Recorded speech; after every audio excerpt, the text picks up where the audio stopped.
This is the Fantasy Football Unlimited podcast with your host, Kevin Murray. Welcome to the Fantasy Football Unlimited podcast. On this episode, we have a guest who's doing big things in the fantasy football space. From South Harmon, it's a multi-talented Fizzle Dolla. Welcome to the show, my man. Hey, man, I'm happy to be here, man. I appreciate it. You know, I don't take no opportunities light, man. So I appreciate being here, man. Definitely, for sure. I'm excited to have you on here. For the listeners and viewers that are maybe unfamiliar with what you're doing, your contributions in the fantasy space, let everybody know what you're up to and what is South Harmon all about? Okay, well, you know, man, I tell everybody, man, when you meet me, I got a long story for you, man. But I'm gonna try not to keep it as long as I can make it, because I know when I get to the expo, bro, I'll be talking for hours. So I just say, right now, currently, I'm really into the podcasting game, and how I kind of came into it was kind of wild. I do music, so I'm sure you're gonna get into that aspect of it. But I do music, and I actually have albums and mixtapes and all this online. So I reached out to some shows, and I was just trying to make intro songs. So like how you just had a 10-second intro, I will make it like a fantasy football unlimited, blah blah blah blah. Make it a real thing.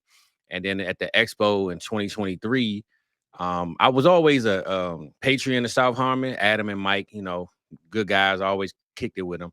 And then Adam said, man, just come stay with us, man. We got the South Harmon school. Well, it's not a South Harmon school, but it's pretty much ours in a sense that weekend. So I'm like, cool, bro. Sound like a good idea. Went, stayed at the school, had the whole expo experience, met Dez and all the good people. And from there on, Adam and Mike said, look, bro, we like you, man. You always been our guy. So just come on and start up, just run the socials or something, So I started from there, made like 8 intro songs for them. And then next thing you know, I got 2 shows, bro. So I went from 1 year can change your life. You know what I'm saying? So That's phenomenal. Yeah, talk about your shows. Talk about the marathon fantasy football. Okay, so I really wanted to get it started because like I said, this is my first time doing an actual fantasy football podcast. So I was really trying to press it to get it done during the off season, because I didn't want to feel like I had to have a specific topic, and we have all types of topics. We got that trade show, the AMA, this and that. I'm an analytics guy, but I'm not an analytics guy. And I feel like analytics, sometimes they hit and they miss. But when you got a player, let's just say like Devonta Adams, when you got analytics on him for 3 years with the Raiders and then he gets traded, all those analytics go out the window at the end, right after he gets traded, because circumstances change. So I wanted my show to be on Friday night after work. I don't want you using your calculator or using your brain, bro. Just use your eyes, your ears, and your heart. Come have a good time, bro. So on Fizzle Friday, on the marathon, we just have a good time.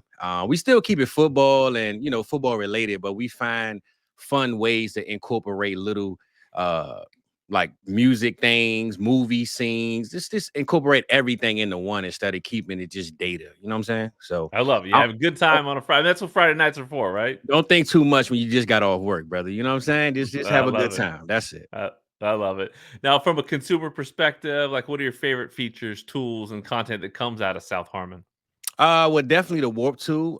Just I made sure I got my list right here, so I ain't forgetting none of my guys, man. When the Warp tool, that's literally wins over replacement player, and pretty much it shows you all the data from, let's just say, from I forgot when Cooper. That's our guy Dynasty Cooper. He created this tool, man, and pretty much it shows you the realistic things of what's going on. So let's just say you using a certain tool and it's giving you this guy is doing this at the current moment. Well, you could look this play up on the Warp, and we got the numbers from like 5 down to 0. And if you had a 5 or a 4, you pretty much a 5-star. It's almost like a star system. Like 5 stars, you up here. 0, you down here. And you see the consistency versus just seeing who's hot for 3 weeks. And now this tool, like, some people use KTC, which we all use, but that's more of a fan-based tool in a sense. Like, people kind of get their own input on those. But with the Warp, man, we try to go by just the history and the data of what's been going on. That's why sometimes it's kind of hard to use the Warp early, because we need a little bit of data for the season. So now we in week 7, you click right on that Warp tool, bro. Just like that, man. You're gonna win your leagues. I promise you, man. I definitely want to put that warp tool on your brain one time, man. So I love it. You can check it out, man. southharmon.com/warp. Get your mind warped, man. That's all you got to do, man. Win them leagues, baby. Win them leagues, I love it. Playboy. I love it. Now let's roll it back. Let's talk about just That's growing it. up. Like, what's your past? What's your background when it comes to just a passion for sports? Who were your favorite players and teams growing up? Yeah, definitely. Well, of course, I'm in the Washington, D.C., Maryland, Virginia area, DMV. I'm in the Maryland area myself specifically. And just for those that don't know, Baltimore is like out of town to my side. So even though it's like a 30-minute ride, I'm on like the further down part of Maryland. So I've always grown up in the Commanders, Redskin, Washington football team type, area. Yeah. But kids never follow their parents all the time, right? So my father's a Commanders fan, diehard, and I had a favorite cousin that was a Cowboys fan. And I remember it like yesterday when the Cowboys played the Super Bowl. We was at my cousin's house watching Ace Ventura 2. And literally, I remember like yesterday, I think I was like 7 or 8, and Cowboys won, and he was so excited. And I was like, hey, you know what? This is my team. You know what I'm saying? This is my guy. So ever since then, I want to say this is like 95, the last one we had with Dion, I believe, on the team. And ever since then, bro, I've been a Cowboys fan. So going from the Cowboys into, just growing up, learning more about the sport, loving players, loving the teams, and then inevitably finding fantasy football out of nowhere. And now we're here today. So, my first experience with that was regular league, one quarterback. So to see where the game has gone from then and now is just crazy, So I'm more in love with it now than I ever was. That's for sure. I love it. Yeah, time flies for sure. So, as a sports fan, what was the biggest loss, biggest heartbreak you ever experienced? I would say the one that hurts the most because I was actually a grown up and I can literally it really hurt me was the Dez catch, bro. The Dez catch in Green Bay. I'm gonna be honest with you, bro. I remember it was yesterday. I was sitting on my couch. I had 2 of my friends over, and I was yelling out my top of my lungs, "We beat Green Bay finally!" Da-da-da. And then the rest said no catch. Right? I literally had tears in my eyes, and I never forget that moment, man. So it would have to be the Dez catch for me. And even though it's a little more recent, but it's still that was one of the ones for me, man. I can never forget that play ever. Did you talk to Des about that at the Expo in 2023? So it's funny when I met him, I actually didn't even talk about that pass because I mean the catch because they had by then they had ruled it a catch, you know what I'm saying? So Yeah. it was kind of let's just leave the history in the past. Yeah. But I did ask him some other questions that he kind of confirmed, and it was pretty funny how that all worked out. Yeah, that had to been pretty cool as a Cowboys fan, encountering Dez at the Expo for sure. 100%. But I mean, I'm not saying it was a lifelong moment, but it was it was my first expo. It was my first time going, and Yeah. even though I stayed with Mike and Adam and the rest of the guys at the school, I was going to go regardless because I knew Dez was going. And Yeah. of course, I'm not sure if you familiar with the picture, but I had all the Dez jerseys laid out on the bed, and Yeah. he reposted. So that was like a whole moment in itself. So Yeah. there was no way I wasn't going to meet my guy, but the fact that I got to have an interview and sit down with him just kind of That's pretty surreal for sure. it was. How about your favorite moment as a sports fan? My favorite moment. Man, that's a good question. So many, man. So many good moments in this league. Man, that was a good question. I'm not gonna Any sport, you can talk about Okay. basketball, so any moment that you can recall as one of your favorite moments of all time in sports. You're right. You know what now? Because I'm trying to think of other sports. I can't think of a particular favorite, oh my God moment because I'm one of those guys, bro. Me personally, if I'm a fan of you, just like Dez, right? With Dez, the jersey, I had a tweet the other day that I was at the Ravens game and I had my Dez Ravens jersey, and this guy had retweeted and was like, "Man, that's crazy. He only caught 3 passes." And I said, "Bro, you got to be loyal to the name on the back, not the color on the logo on the side." You know what I'm saying? That's So good. Yeah. when I like the person, I don't care where you go. It ain't no rivalry with me. If you my dog, you my dog. So I'm gonna just say this one. I don't know if this was my favorite memory because it definitely wasn't. But the year my grandmother passed, she was a diehard Giants fan. The following year, they won the Super Bowl. So I was small enough to wear a medium jersey. I wore her jersey and everything the next day. So if I had to just throw one in there, I would just say shout out to Grams, and she got a Super Bowl finally, you know, saying after she passed. But I got a lot of great memories with sports, man. So I'm gonna shout out Grams on that one. Oh, I love stories like that because a lot of times it is, people's favorite moments are, there's a sentimental twist to it. It might not be the best game ever. Your team might not have won, but that connection with a family member or a friend or an experience a lot of times is the key. So I love that for you. How about that music background? Talk to me about the music background you have and where that came from and everything you've done in that space. Well, man, I always say in some of my songs, I've been rapping for too long. So I'm 36 years old now, and I've been rapping since I was like 13 or something like that. But of course, I've always known myself as if I'm not going to be good at it, I'm not going to do it. That's one thing I'm not going to do. And I've always felt I was good, and I got positive feedback. So I've learned ways to kind of, how sometimes you get stuck in doing something and you just do it for fun, but you also figure like, at some point you kind of drown out and you just want to give up, like I'm over it. So what I try to do with my music is I try to elevate all the time. And basically when I started young, I did my thing through high school. I remember recording songs on a karaoke machine and setting them on cassette tapes like at lunch. So this is how far and old I am, right? And then casually I went through the CD situation, sold my burnt CDs. And once the streaming thing came out, man, I just kept going. But I think the intros was a way for me to say, well, I don't just have to make music for, in one space. Like, you might put something out that's just a product and maybe it's not doing the best or it is, but I don't want to be one track minded. So I figure, hey, man, I love fantasy football. I love music. People need intros. It make you feel good when you hear something about yourself. Like you might not have never heard your name in a song. So, hey, let me do that for you. So, man, it's been probably like 20 plus years, but I want to say I've never not taken it serious. I just probably never went as far as I wanted to because my mind is all over the place, man. I can write 10 songs, record them, and then next week be like, man, them songs old. I need to do it over. So I'm my own critic, man, sometimes when it comes to my music. So it makes sense, as an artist. I'm sure you get that creative juices going, and you gotta flow with them. But I love how you did incorporate, that background, that experience essentially in getting into the fantasy space. I love how it naturally happened for you. That's really cool. So you mentioned, you started out playing fantasy, just a normal standard league. When was it that you discovered the game of fantasy football, fantasy sports? I want to say this was, and I remember I was working. I want to say I was like 20 or 21. So this is probably 15 years ago.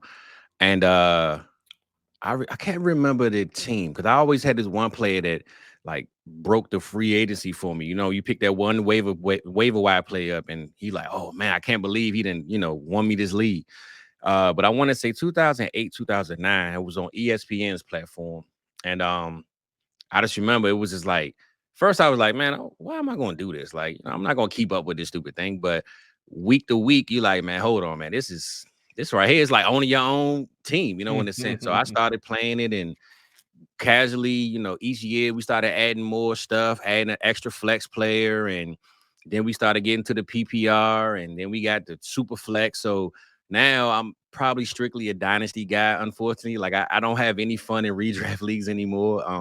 I play them, but I can't tell you the last time I even checked free agency. I'm like, dang, bro, I cannot win in these leagues. So, I just think the dynasty thing is more personal because it's your team. Like, there's no backtracking. If I made a bad move, I got to pay for it for the next 2 or 3 years. So, I want to say 2008 is when it kicked off. And I feel like now, man, I got my feet pretty much in the cement of this game right now. Now it makes sense with Dynasty. I mean, it's pretty addicting, that whole roster construction thing for sure. What do you remember back in the day, like consuming content? Do you remember, the first analyst that you were aware of out there in the fantasy space? So what's funny? It was so funny because I never knew this stuff was on YouTube. I don't know why. Like I've always been tech savvy, but I was always a podcast guy. And when I started watching YouTube, I started looking like, man, these what he do. That's what these dudes look like. Cause I was so used to listening to them, listening to their voices. So it was kind of weird. But I could say the first people that I probably started listening to was Fantasy Pros. And this is when Tags was on there. They had I forgot the guy's name. he left though, and that's when because I remember hearing. I know Debro's there now. Kyle Yeah, Yates. Yates was on there. So it's funny because literally a lot of my knowledge of learning analysts came from them. So I remember when Joey P came and he replaced somebody. He kind of was like a trial run. I guess they was trying to see who wanted to be the main guy. And I remember that. And then tags that ended up passing. And Kyle, and it was so wild because I used to listen to tags all the time. And the year that he said Mike Williams was going to have a breakout season, he passed, and Mike Williams had broke out that season. I'll never forget that because I was like, man, he called it. You know what I'm saying? So and I want to say after listening to Yates, he did a Dynasty podcast he started up, and he had Ray G come on a couple times, and I was like, oh, okay, this dude sound like he's talking about. So I started following him, and then I kind of gradually learned from the Fantasy Pros crowd. So I could say my first group of listening to a podcast was probably the Fantasy Pros for sure. Okay. Now, when you first discovered the game, first played initially, what was it that you liked about it? What was it that hooked you? The fact that I can draft my own favorite players and actually get production from them. So it's almost like a parlay. Like, you're not guaranteed to win no money. You're probably not even winning money, but it's your own thing, So every year I drafted Dez Bryant. Every year I drafted Mike Vick when he was with the Eagles, Tony Romo with the, so it was like my own personal thing. So if you want to play Madden in the game, you might as well play fantasy, and it's the same thing pretty much. So that's pretty. The customization of owning and having it feel like your own. So playing the game, is there one league that you consider your primary league? Currently I got a league called the Marathon. It's a home league, and we started this 2020 or 2019. So it's been going on for about 5 years. I'm 3 rings in, so chasing another one. You know what I'm saying? I mean, I got him over here. Actually, I was gonna wear him on the show, but I said, nah, I ain't gonna Tom Brady him tonight, man. You know what I'm saying? But that's my main league I started.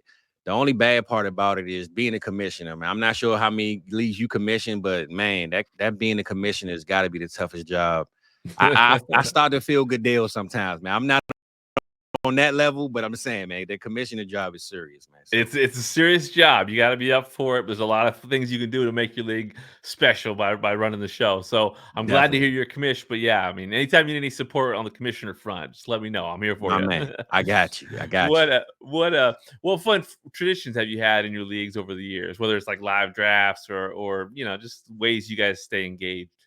Yeah, I could say the live draft has always been the best thing. I actually started off with live drafts the first 2 seasons because that's what I came into before COVID. I was in the live draft. Somebody introduced me to one. So we would go to Buffalo Wild Wings and just go outside on the balcony and draft board. And I also like the live drafts for the engagement, but I like it for the knowledge because, online, you got this sheet right in front of you. It kind of picks your players and gives you a hint of who to take next. But when you live, man, you got to have your own notes, your own preparation. So if that for anything else, I like the lives for making people figure out what they have to do on their own and not having a screen saying, hey, auto pick this guy. You know what I'm saying? Yeah. Everybody's got their own live, their own sheet, right? Their own fantasy sheet.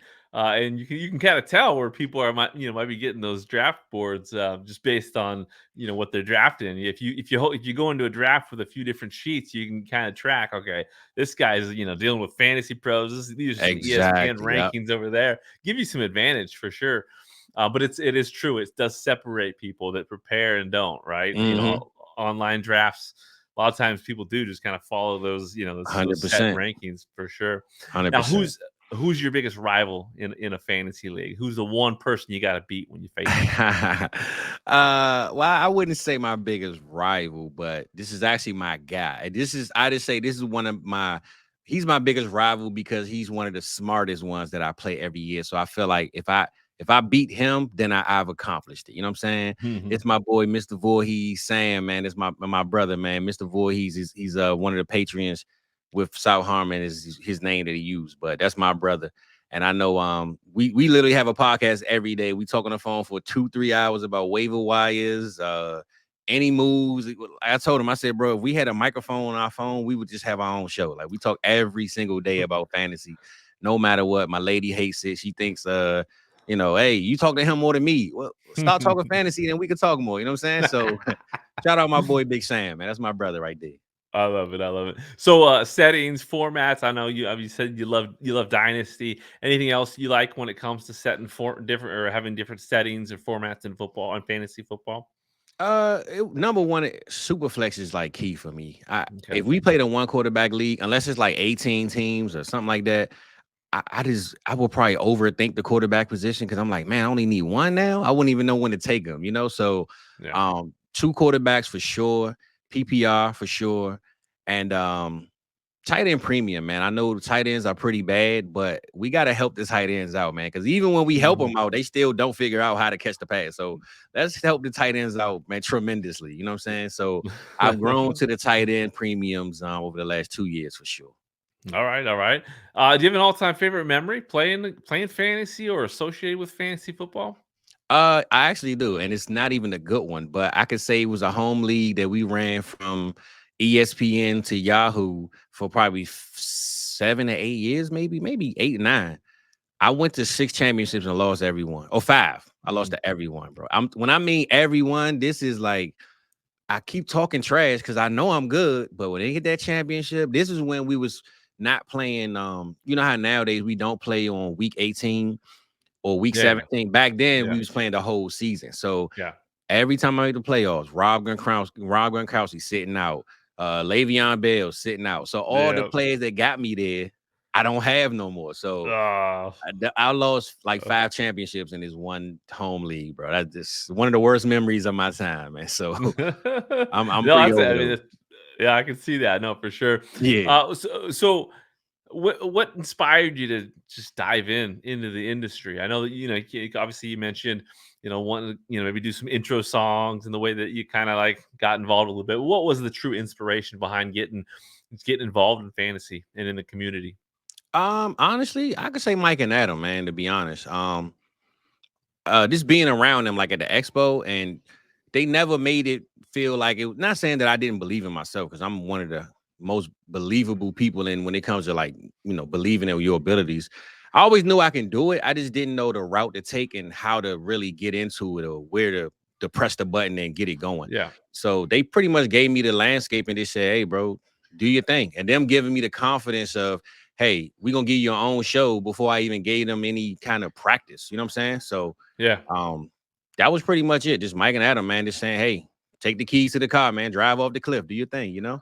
I love it. Well, yeah, let's talk more about South Harmon. What's the history behind that brand, and talk about some of the fellow contributors you got over there. Yeah, I met him at the expo, man. And it's different when you talk to guys in Discords and then you meet them in person. You know what I'm saying? Because Yeah. it's nothing like I'm a one-on-one person. Like, even I know the internet gets us engaged with people and we can meet people that we've never met before. But anybody that's ever met me, especially at those expos, they can tell you, man, I'm not the same person online as I am in person, because in person it's just always more personal. Okay. Yeah. So Yeah.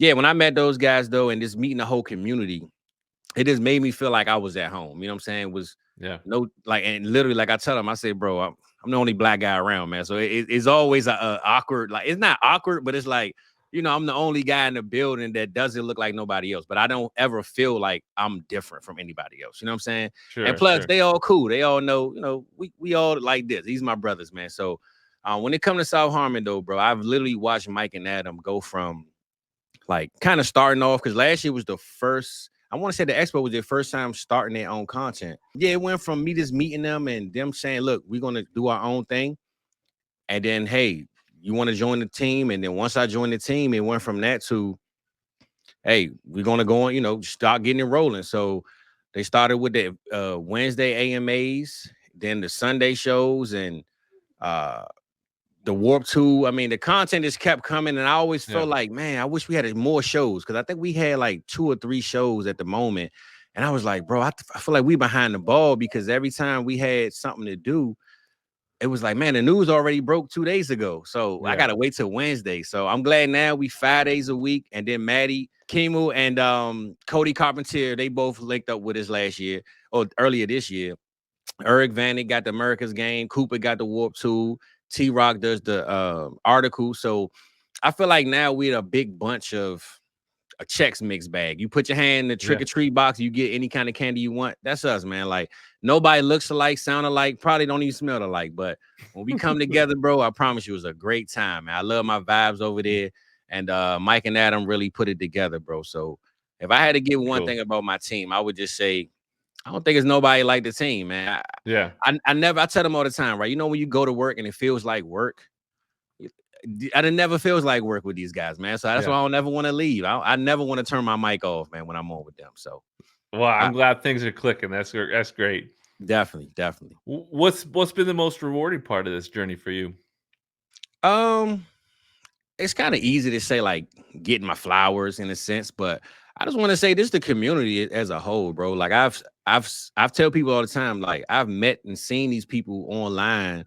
And just to have even this moment right here, you know what I'm saying? Like, I don't even take this lightly. Like, I've looked at your history of people that you had on the show, and this is a big deal. You know what I'm saying? So just getting, like I said, I don't want to say flowers, but just getting recognized for the work that I'm putting in. Because even when I came to you, I told you, you know, about my team. I never even mentioned myself, and I didn't do that on purpose. But I did do it on purpose because I felt like I wanted to do a little bit more work before I got on with all the list of people I've seen you get on your show. So I felt like guys like Maddie and Cody and Adam and Mike kind of cemented themselves in the game a little more than me. So I didn't want to count myself short because I 100% believe in myself.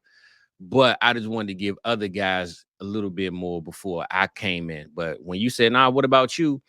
That right there lets me know, like, okay, I must be doing something right. You know what I'm saying? So for sure. Yeah, no, I regardless, mean, I've wanted to collaborate with you, for quite some time. We've interacted for quite some time. So, yeah. I love sharing new perspectives, new personalities in this space. And so I think you're just a natural fit to be on here. You know, people need to discover, what you're doing, because I think a lot of people could benefit for that, from enjoying your content for sure. And also, obviously, you're a good representative of South Harmon, right? Like, I mean, you guys are doing great stuff, so it's awesome to see. You mentioned the expo.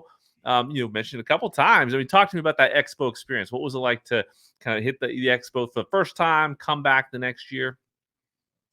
Well, I said it's the first year, of course. You know, I had the Dez Bryant experience, man, and that kind of took everything over the roof, over the top. And pretty much when I did it, it was like just something different, man. I went there with no expectations. I went there thinking I was going to meet the guys, kick it with the people from the Patreon and do all this and that. Then I found out that Dez retweeted me, he sends me some Cash App money because I got his jersey. So it went from that to, oh man, my weekend is off the chain now. So now I meet Bob Lung, I meet his daughter, I meet his son-in-law, and they give me the interview. So my expectation for that weekend went so far out of the range of what could ever happen that I started meeting everybody that I met on, watched online. So coming into the following year, I had no expectations again, other than, man, last year I can't top that, right? So I pretty much came back this year with, I'm here now, in a sense. Like, I'm one of the guys now. I'm not just a visitor into the game. So it was a good time though. I'm not sure if you know about like the school, but we got the school. It's I was just gonna ask about this because you break that down because it sounds so cool. So it's basically like an old, like, it looks like one of those academy, like one of those 1920. Like, if you look at the outside, it looks like a scary movie, spooky type of school, right? But you go in there and you look in the principal office, just a bed with a bar in it. Each bedroom has 2 beds in it. Still an old school type of feel. So the showers have like the locker rooms, and we got an auditorium. And I always say we, like we got the school, but we literally have it pretty much booked for that week. And this year we had it for a whole week. So from Sunday to the following Sunday, I didn't come and stay for the whole week. I got there like Wednesday night. But yeah, man, Mike and Adam, they do it big when it comes to the school, man. And it's almost like nobody is not invited. You know what I'm saying? So if you want to come by, and this year we really pushing this narrative that we want to start sharing the experience. You know what I'm saying? Like, we kind of lock ourselves in. And I tell people, bro, we don't even have to leave the school. Like, we have everything. We got a chef. My boy T-Rock cooked some of the best carnitas, the shrimp tacos, anything you can name, man. We got a menu. We literally just like a compound, right? We literally just like don't need to leave the gates. But Awesome. This year, I want to let everybody know this year, I'm thinking it's that Friday night, at the meet and greet at the big event on Fridays that they have down at the after that, we're gonna have a what you call it? Almost like not a dang, what you call it when the I got the phrase right here. When in the preseason when the NFL players make the rookies talent show. That's what it's talent show. Okay. So Okay. we had a talent show this year where only like 3 or 4 people was good enough to do it. So this year, everyone that's staying in the school got to participate, and we inviting some of the people from and literally we got an auditorium with seats. So sit there, you can boo, you can throw bottles, whatever you want, man. But that Friday we are having a talent show. We inviting everybody, industry people that's wanted this come by, have a good night. We're gonna host kind of like the Captain Night Off after the event outside. So just a heads up, that Friday night, bro. You can boo everybody, you can cheer whoever, but it's gonna be a great night, man. That's what we're gonna do that night. So that's awesome. Now it's a good time right there. I love it. Hey, let's dive into some rapid fire questions. I'll just throw out some questions. Let me know what first comes to mind. What do you enjoy most about what you're doing in the space right now? Everything, bro. I literally don't have any like I just love everything. Like I said, I came in this game as just trying to tell people I do music and check out my music and I can do an intro song. Now I got 2 shows, a morning show and a night show. So I just love everything about the game, man. I love that the people love me. That's the answer. That's a good one. That's a good one. Now we're entering week 7 of the season, 2024. What's your Super Bowl prediction right now? I don't have an NFC team, to be honest. I'm a Cowboys fan, but they are trash, as we all know. Ravens all the way, baby. Lamar Jackson, 3rd MVP, but this year it's gonna be the Super Bowl MVP. So that's always my QB1, Dynasty QB1. That's my guy right there, man. So Ravens for the ring, baby. Well, coming off that rough loss to the Lions, you're not putting the Lions in there? You know what's so tricky? The NFC, man. I tell people in the AFC, it's really like 4 teams. You got the Patriots, you got the Bills, the Bengals, sometimes Baltimore. That's just Brady ran it for 15 years. And the NFC, every year it's a different team. So I wouldn't put it past the Lions to make it, man, to be honest. I wouldn't say it's not gonna be Philly. That's what we know. That's what we know. Yeah. Well, as a Cowboy fan, you definitely don't want that, right? So at this stage, who do you foresee being the MVP of fantasy at the end of the season? Like, what's the one player that you can think of as like the greatest value that that people got in fantasy? It's hard to say the greatest value, but I say Lamar Jackson, man. I think Lamar Jackson is just different. The greatest value I would say is Jaden Daniels because a lot of people got him super late, and he's taking off as a rookie and doing his thing. But the greatest, the MVP of the fantasy season, the NFL, the Super Bowl, Lamar Jackson, baby. Lamar Jackson, LJ8.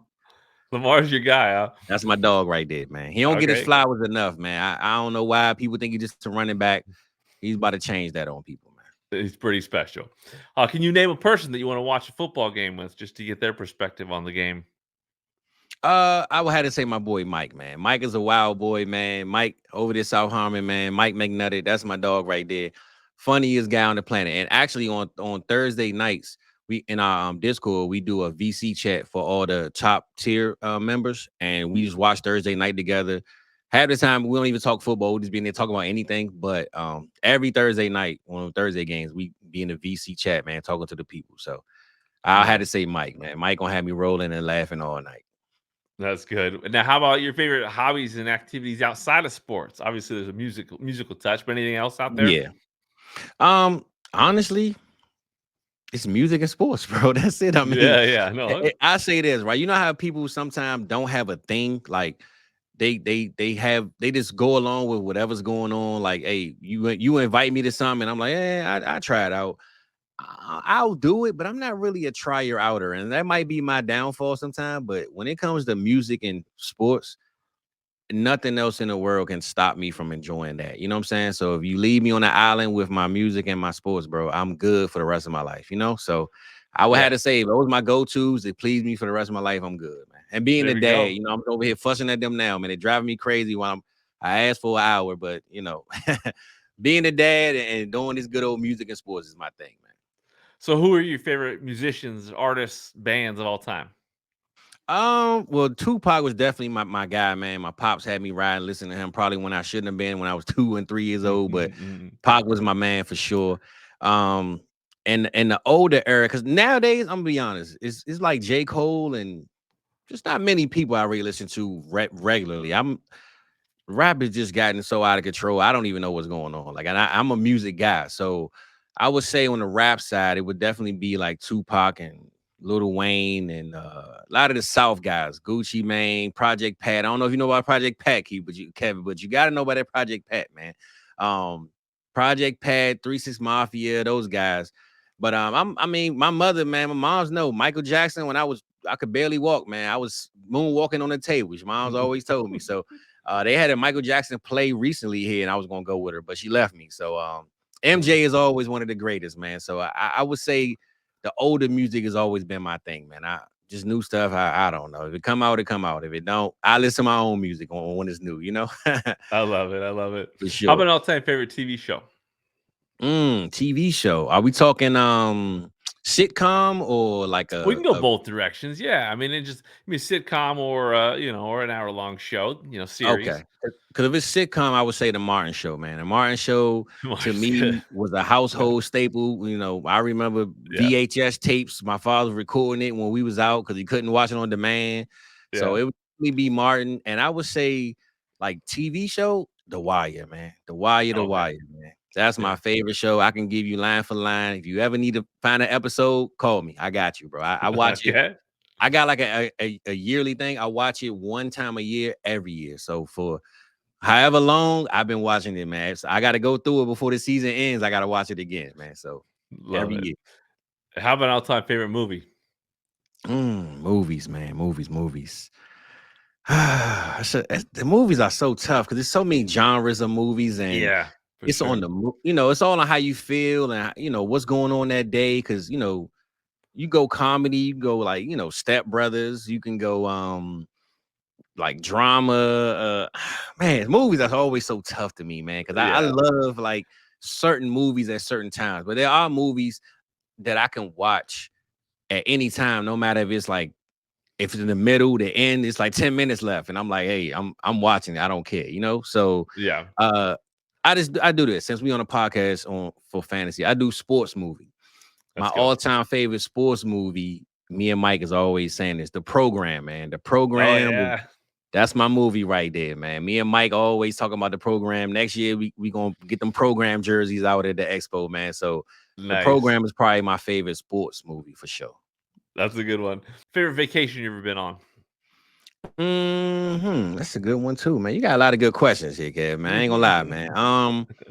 My favorite vacation is the Expo a vacation. I guess that was like it's quality time right there. You know what I'm saying? I feel like the Expo, the one in 2023, man, was definitely like just the one. I felt like, man, I remember coming home. I had to pull over. It was so surreal. Like I pulled over, like because I drove. So I'm like, man.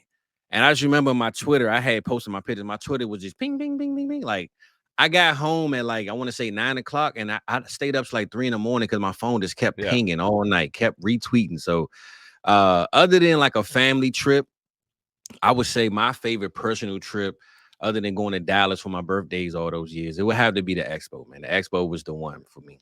It's pretty surreal. I mean, especially if you're a football fan, it's Canton, Ohio. I mean, it's the Hall of Fame. It's so surreal. We're hanging out in the stadium. Like it's definitely surreal. I can see that, that being on top of a lot of people's lists. Do you have a bucket list travel destination, like one place you really want to go sometime? Well, I've always wanted to go to Vegas. Certain places that I always told myself I want to go when I'm ready. And I know I'm probably not ready for Vegas no more because that's when I was younger. I wanted to go so bad. So New Orleans is one, Vegas is one. I'm not a big leave the country kind of guy. I'm not saying I don't want to go, but it's not like a place where that's a place where you had to invite me and I'm like, all right, cool. But Vegas, New Orleans for sure. And maybe California, man, is probably my top places. I just want to go and just experience a lot of things that I've seen and want to, go through the history of stuff that I've heard and listened to. So. Sure. Yeah, you got to get out west sometime for sure. And in Vegas, I mean, you got to check out Vegas sometime. Definitely. Well, my goal is to reach all 32 stadiums at some point. My mother, I think she told me she's on like 18 right now. So Okay. mom's trying to get me to go with her to these different stadiums. So that's one goal I do have, is to reach all 32 stadiums for sure. Love that. Love that. What are you most grateful for at this time? Man, life, man.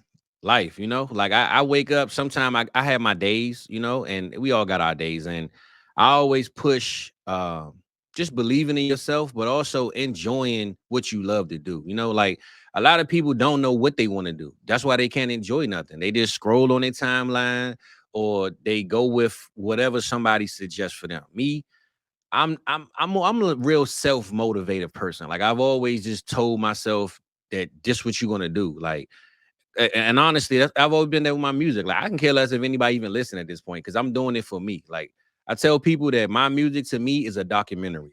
So when I'm gone, my kids can say, "Oh man, this what grandfather was on." So this, I just believe in just pushing yourself to being that person that nobody thought you could be. I used to be in high school, the shy fat kid that didn't want to, express himself. And then when I got older and realized nobody gonna acknowledge you if you don't open your mouth, man. So now I talk too much, and I'm gonna keep talking too much because that's what I do, So Oh man, I that's love to awesome. I'm a self motivator, man. It's good. That's good. I mean, it's good advice. Good inspiration for a lot of people out there.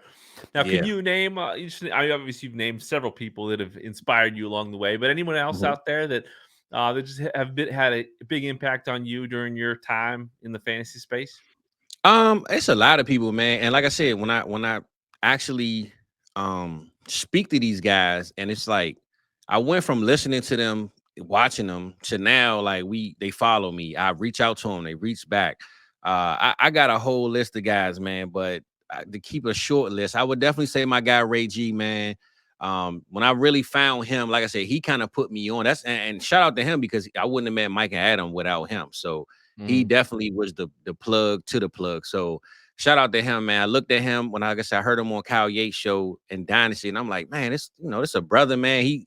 I'm gonna follow him just because. And then I started noticing he know what he's talking about too. He ain't just a brother that just talking and running his mouth about nothing. So I respected his knowledge and the way he was in the game doing his thing. So definitely shout out to Ray, man. And D Bro, that's my brother right there, man. I feel like he always showed love, even when I didn't even know he had to. But every time I reached out to him, he reached back, and it was just weird because again, I was listening to him, and now, like I ain't gonna lie, humble brag when my friends be telling me, man, listen to so and so. I'm like, oh man, I know him, man. You know what I'm saying? That's my man right there. Yeah. So Yeah. those type of guys, man.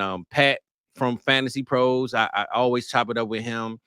Man, I don't want to miss nobody, but I'm gonna miss some people. But it's so many people in this space, man, that showed me love and actually reached out and just hit me up, man. And I don't never take any reach out or conversation lightly, man. So I appreciate everybody, because I feel like the love is genuine. So there's always love on my end, man. I promise you. Well, that's some good names right there. I mean, I'd say for Ray, like the biggest problem I have when it comes to Ray is that he's so good and so persuasive. I believe anything he says, right? Like whatever Ray says, man, like his confidence and the way that he communicates his message, man, he's good. He's good, and he delivers. He knows his game. He knows football, and you obviously mentioned a couple greats from Fantasy Pros. Pat Fitzmaurice, phenomenal. Yeah. Debro, incredible. So I love it. Some great people on that list. And again, I'm sure it's a long list for you. Speaking of the intros, Ray was the first one to play my song. That's how it all got kicked off. So Okay. he played one of my random songs that had nothing to do with football on his show. And I heard it. I thought it was my music playing in my headphones in the background. I kept trying to press pause, like, what is this? And then he was playing it. And a week later, I ain't tell him. I said, oh, I'm about to write him a song. I wrote it. He played it. And now I'm here. So I always shout out to Ray, man. No question about it, man. Love it. Any advice for people that want to dive into this fantasy community? Any inspiration, advice, recommendations for people that want to get more involved? Listen, like I just said, man, I preach this all the time, bro. Just do it. It's no maybe I should, because I question it a lot. Like, man, I kept saying it for the longest. Man, I want to do a podcast. I don't know where to start. I don't know what to do. Just do it, man. I mean, it doesn't matter how many people are watching. It doesn't matter who's listening. At some point, when you find yourself and you find your own, people are going to watch. Like I told you, I read the names on the back of the jersey. I don't care about the logo. And I follow the people that I respect and I like what they're doing. So I don't care how many followers you have or how many people talk about you. If I don't like your content, I'm not going to watch it. So if you one of my guys and you only got one person following you or watching you, I'm going to be number 2. You know what I'm saying? I'm going to be right there commenting, sharing, supporting, all that good stuff. So if you really want to do it, do it. If you want to be halftime with it, be halftime with it. But just know that you can press record, get in this camera, and do what you want to do, man. Nobody's going to stop you unless the Wi-Fi is out. Then you can't do it. But outside of that, man, do what you want, man. Don't let nobody tell you can't do it. I promise you. Look at me. I didn't think I was going to be this far, and I promise you, this ain't even the beginning for me, bro. I promise you, I got a lot of things going on that I want to do. So I love do what it. you want. Great. Man. Yeah, great days ahead for you, man. I appreciate you coming on. Fizzle, anything you got that you want to cover, you want to share before we close things out here?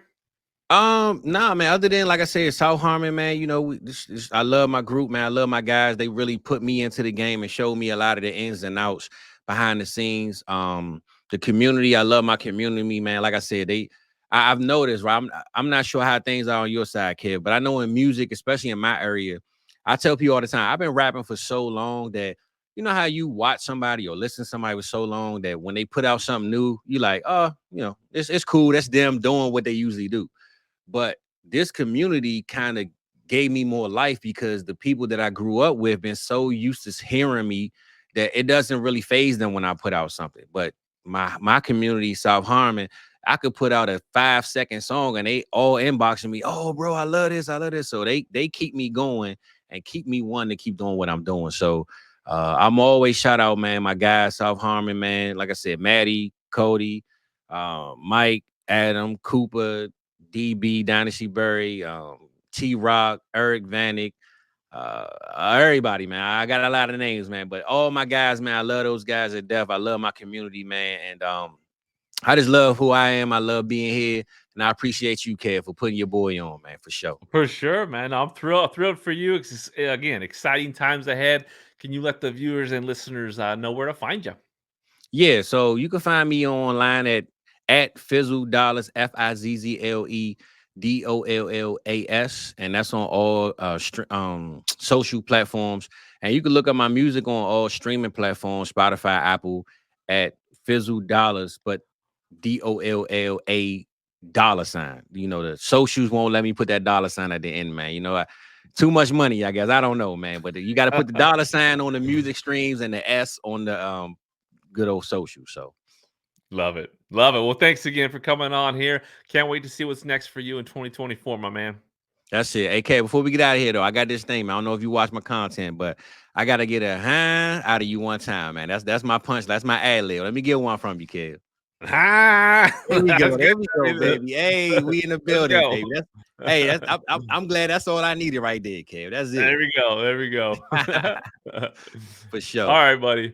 Thank you for listening to the Fantasy Football Unlimited podcast. Until next time, be sure to follow and subscribe to all of FFU's social media accounts for daily content.